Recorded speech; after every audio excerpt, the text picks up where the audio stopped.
Assalamualaikum dan salam sejahtera. Bersua kembali dalam 2030 bersama-sama saya, Dr. January Amir. Kali ini kita nak perkatakan isu berkaitan dengan kesihatan mental. Apabila pandemik COVID-19 melanda dunia dan juga kemudian dikuatkuasakan Perintah Kawalan Pergerakan, banyak yang berdepan dengan masalah emosi dan mental. Jadi untuk memperkatakan isu ini dengan lebih lanjut, bersama-sama saya, tetamu saya kali ini ialah Dr. Bernard Ting. Selamat datang ke 2030, Dr. Bernard. Hai. Apa khabar? Khabar baik. Baik. Banyak orang yang keliru apabila memperkatakan tentang mental health. What is actually mental health? Apa itu mental health sebenarnya?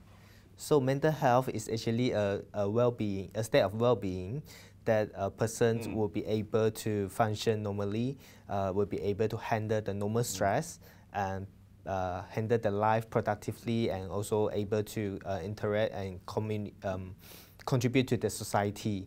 So when this thing is not in your state, that means you are not in a good mental health, right? How about what's the difference between mental health and mental disorder? Right. So when we have mental health problems, it means that we have a disturbance in our mind, means we have problems with our thinking and our emotions, and sometimes it actually affects our behavior, right? So when this thing actually affect you and it actually cause you to have disturbance in your interactions with others, or you have difficulty to work or study in students, that means they have problems now. So at this time, sometimes they have mental disorder, and sometimes they need medical treatment. What are the signs or symptoms Right. of mental health problems when one faces mental health problems? Okay, so mental health problems actually cover quite a wide range of symptoms. For example, biological symptoms mean the physical symptoms. So for example, if someone who encounter anxiety problems, they may have heart palpitations, meaning the heart beating very fast, or they may have difficulty to breathe, like how am I now? I feel very anxious in front of TV, right? Yeah. Sometimes I can feel very nervous also. Yeah. And also sometimes they also experience like giddiness. They don't have these concentrations, and other than that, they may also have psychological problems. Apart from this physical problem, they can have psychological problems. When they have mental problem, it means the mind is not in control already. So sometimes they may have difficulty to pay attention to what they do, or they may have persistently low mood. This is someone who have depressions, or in those who have like psychotic illness, means schizophrenia. I'm not sure how many people know about this. Schizophrenia, sometimes they do hear sounds when other people don't hear that, or they experience that people may want to harm them, although this is not true. Any signs of people suffering from schizophrenia? Schizophrenia. Yeah. Right, so they may actually experience hallucinations, hallucinacy. So that means they hear or they see things that people don't see. Other people don't experience it, but you do experience that. Or they may feel people touching, but actually nobody is touching them. Apart from that, they may also have this strong belief that people may harm them, or the belief that is not really true, and other people may actually say that, no, this is not true, but they will say, oh, this is very true. You know, there are people going to harm me. I need to report to police. I need to go and keep myself safe. So what's the cause, the main cause of this? Okay, there are a lot of theories in our studies in psychiatric field, and to that we don't have a very strong evidence on which actually cause them, and usually we will say in environmental changes, and also genetic, and also the biological changes, means the chemical changes in the brain. For example, in those who have schizophrenia, they may have problems with dopamine in the brain. And for those who have depression and anxiety, there is this serotonin disturbance in the brain. So what's that? Serotonin is a neurotransmitter. It's a chemical in the brain. Yes. Yeah. There's a lot of technical terms that they use. That's right. Yes. So in order to help them, usually, if we know that there is this disturbance of this chemical in the brain, then we need to give them medications in order to restore the brain chemicals. Yeah, so for example, in pandemic time, people feel stressed, right? Yes. Initially, they may not have issues with mental disorder. They just have these problems handling their stress. So when the stress and tackle you on yourself for a long time, it actually can disrupt your structures in the brain, and sometimes it actually disturb these brain chemicals. And that's how when people cannot concentrate, cannot do things, and the worst is when they actually have feel hopeless towards this world, and that they may feel like suicidal at times. So this is the time that we need to intervene. So we are facing this COVID-19 pandemic. A lot of people are losing jobs. It's very stressful financially, emotionally. Why do you think people are emotionally stressed during this time? Yeah, of course, we live not only by just eating, by just working. Sometimes if we don't work, we don't have the source of income, and then we of course we will be stressed because we need to take care of our family, right? Especially those who are actually have a very big family. Now, I just recently do a research, and we actually do a research among the employed and self-employed in Sarawak. And we noticed that those self-employed who actually lost their job as severely having psychological distress, means they have mental distress, right? That they can be depressed, they can be having severe anxiety because of the job loss. What's the effect on them mentally? Right. On these people, I mean, it's really stressful or what? It can be stress initially, but a long time that they will have worries because they don't know where to find money for their family. And of course, we do not only live on food, we also have expenses, we also have our liability, like let's say car loan, housing loan. If you have no source of income, then you will have difficulty to pay all this, and then you will put yourself in a very difficult situation. How does this affect the frontliners specifically? You mean COVID-19? Yeah, COVID-19, right. And also those isolation, the students. Right, especially MCO, right? Yes. Yeah, for students, I would say a lot of time, the coverage of the internet not very good in every area. So when we need to shift the teaching methods to online, everyone stay at home. But not every area has a very good internet coverage. So they also have this stress that they cannot actually study according to what is planned. And the different platform of, like, for example, Zoom and Webex, they have different kind of consumption of this internet coverage. So sometimes they have difficulty to access to the internet, and then they cannot actually study well. And apart from that, there are some students, like for example, again, my personal experience, my medical students, they have difficulty to go for clinical exam. So there is a lot of uncertainty. Baik, Dr. Banat, kita berhenti rehat. Kita perkatakan lebih lanjut selepas ini.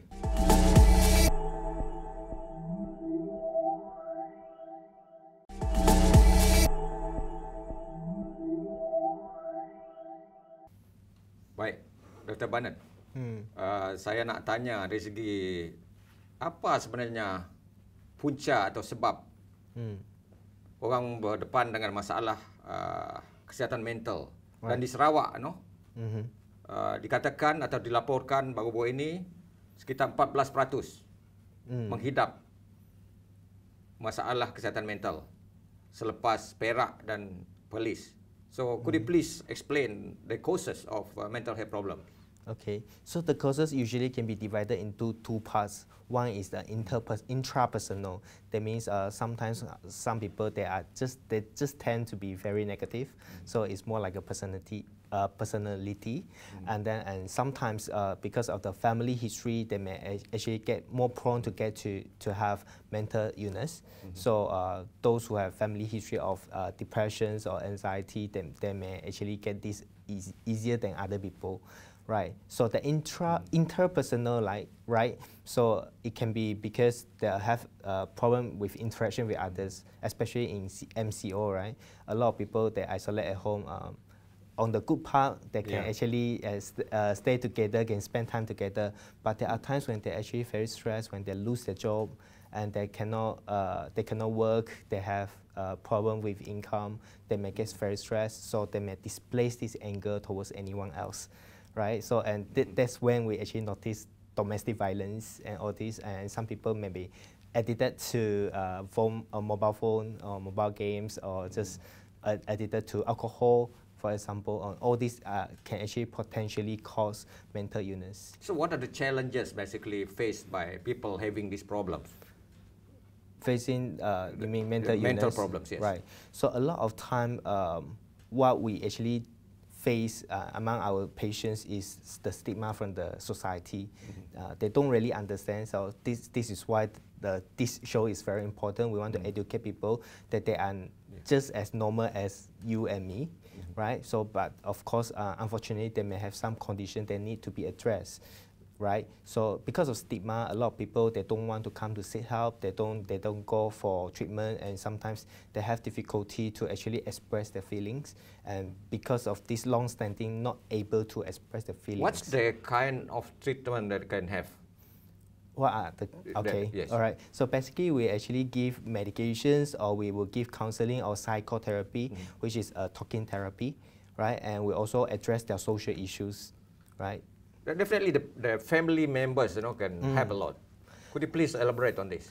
Yeah, that is the social part. So our treatment will be divided into biopsychosocial. Bio means medications. Psychology means the counseling and psychotherapy. And social part, we will look into how we actually help them to go back to society, can work, can study, and also we actually incorporate the family to help them together.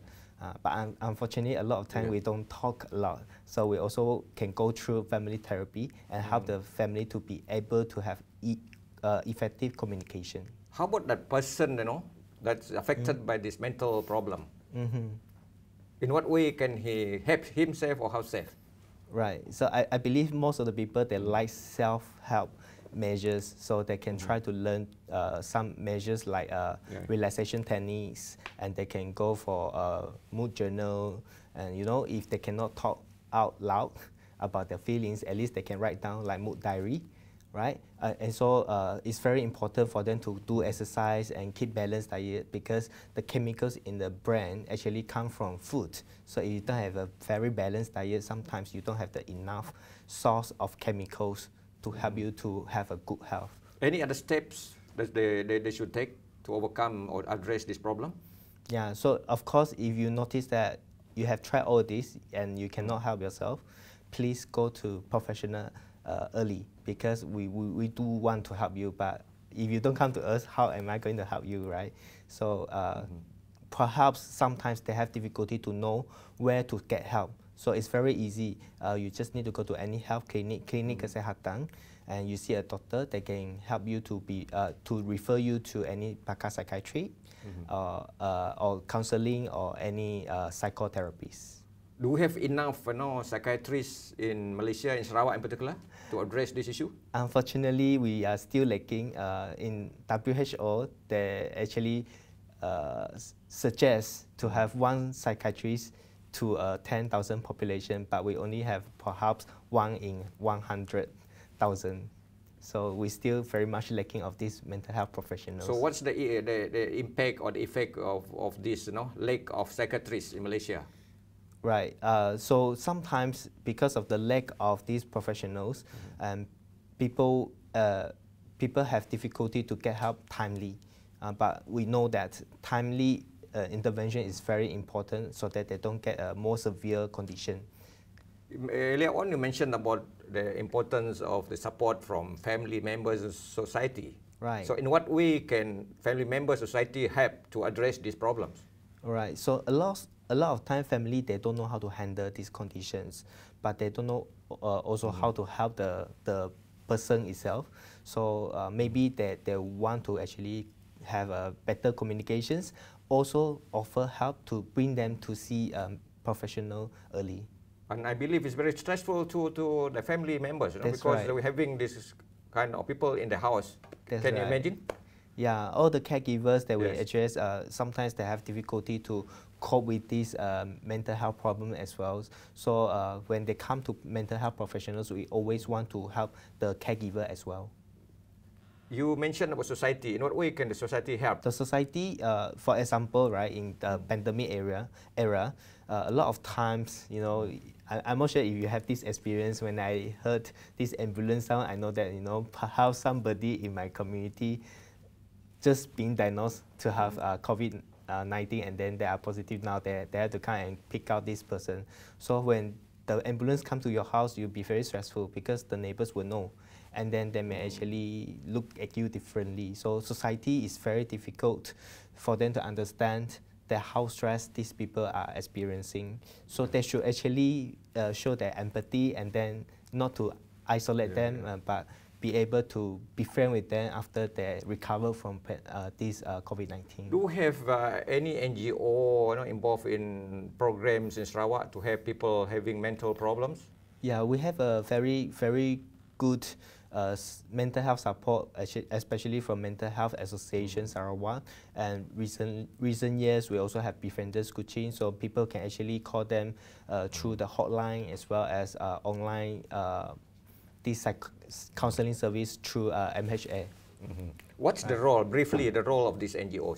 They provide emotional support in those who have in despair, so they can call, they can email, they can also have this counseling. Baik, Dr. Banat, ini suatu isu yang cukup menarik dan kita kupas isu lain iaitu tentang bunuh diri selepas rehat.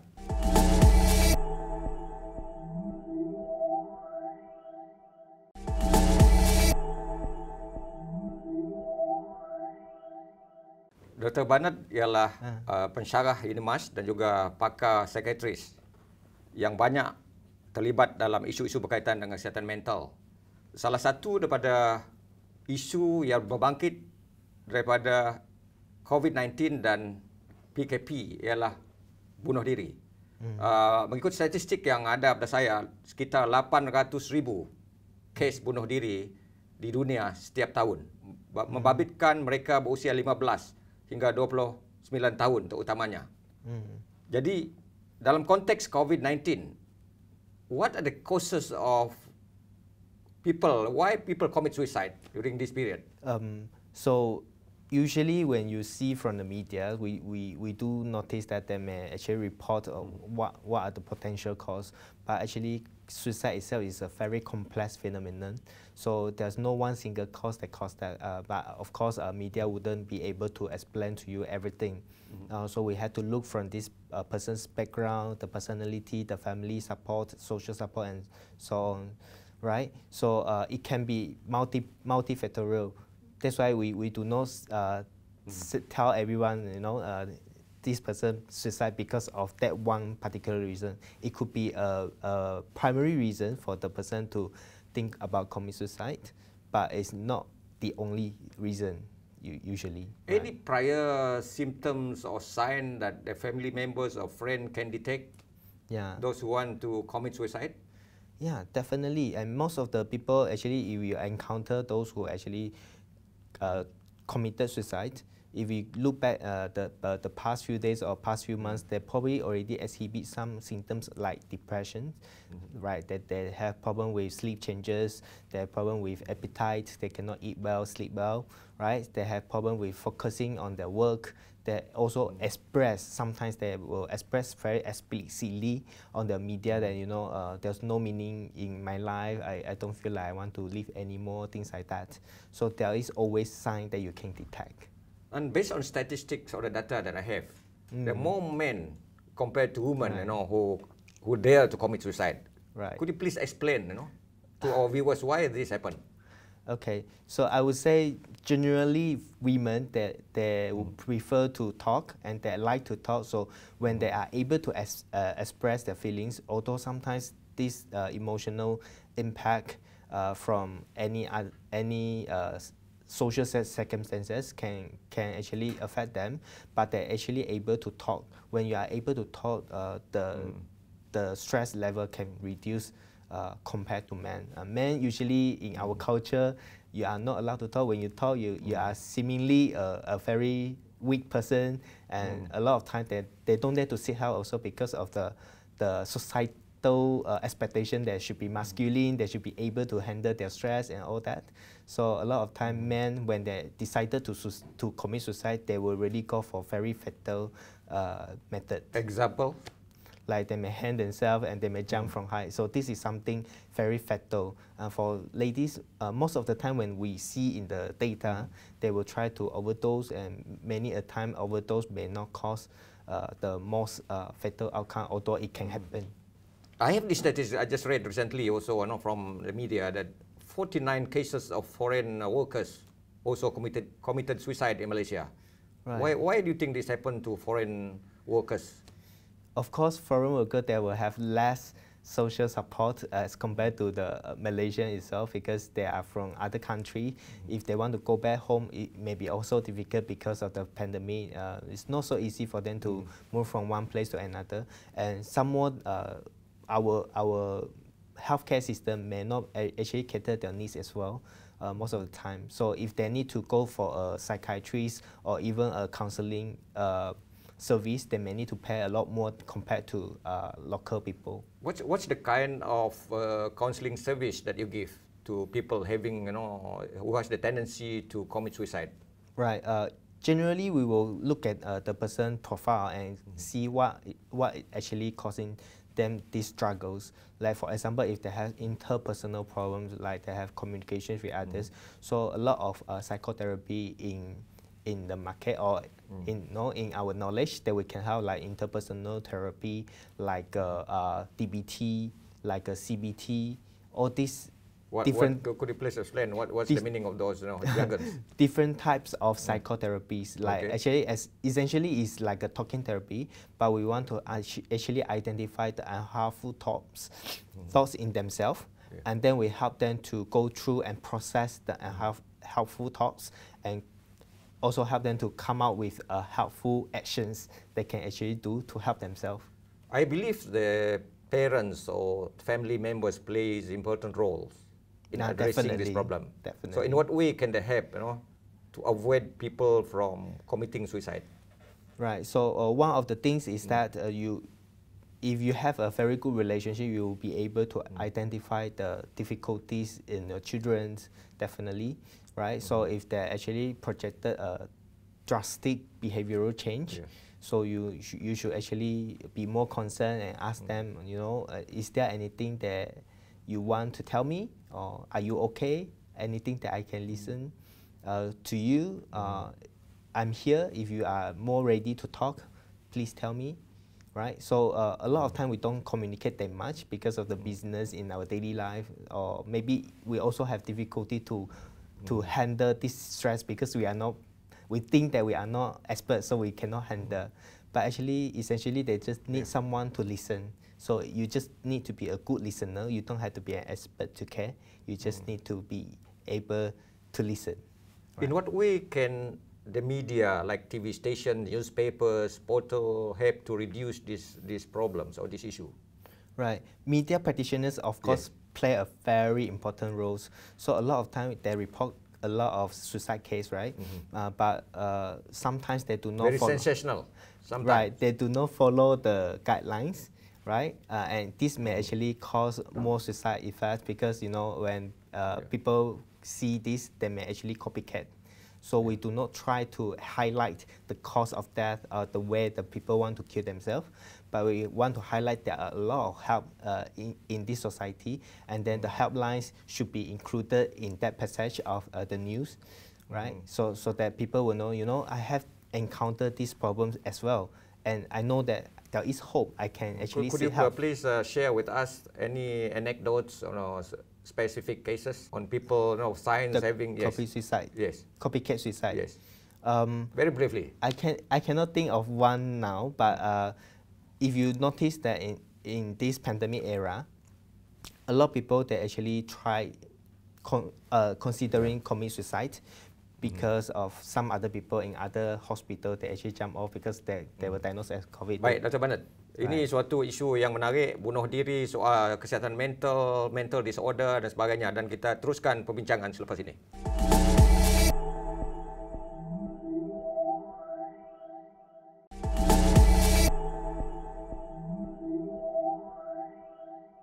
Bersua kembali dalam 2030.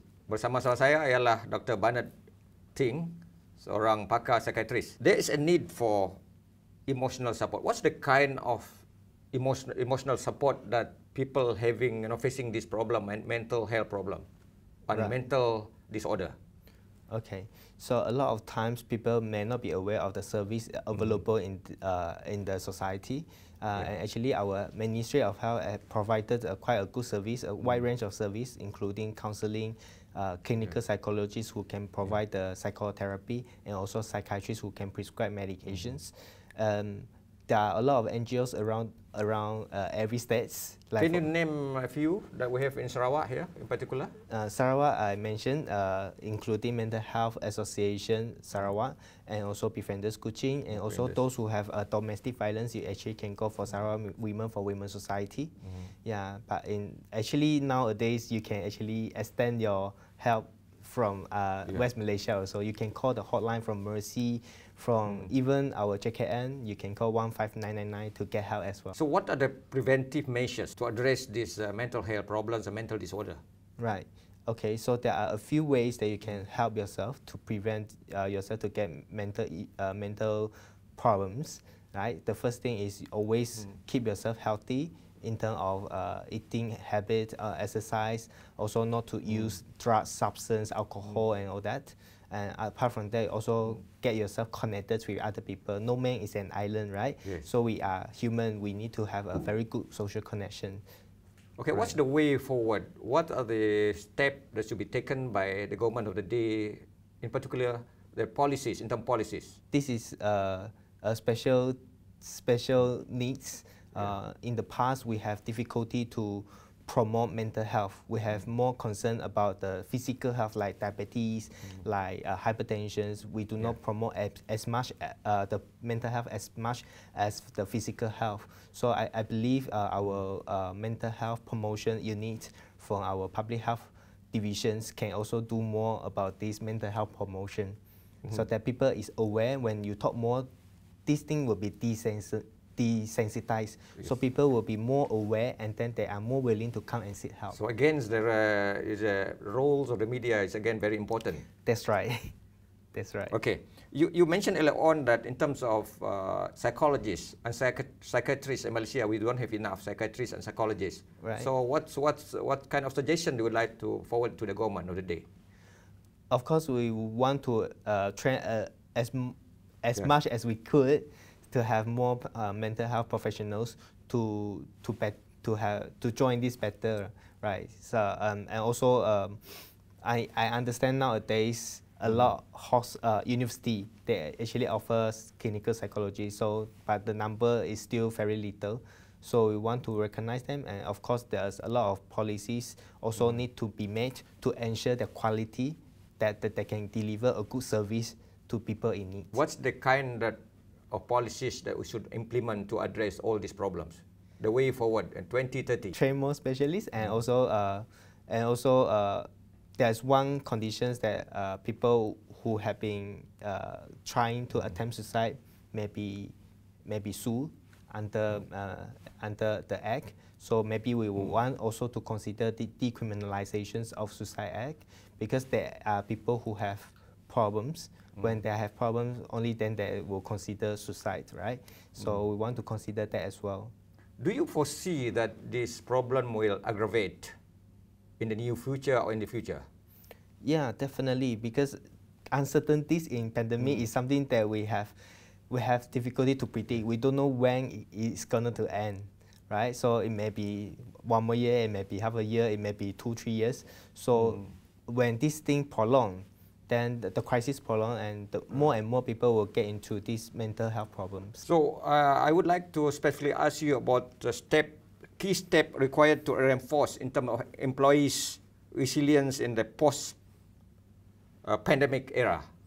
people are suffering, workers are suffering, employees are suffering. So what are the kind of policies that we should implement?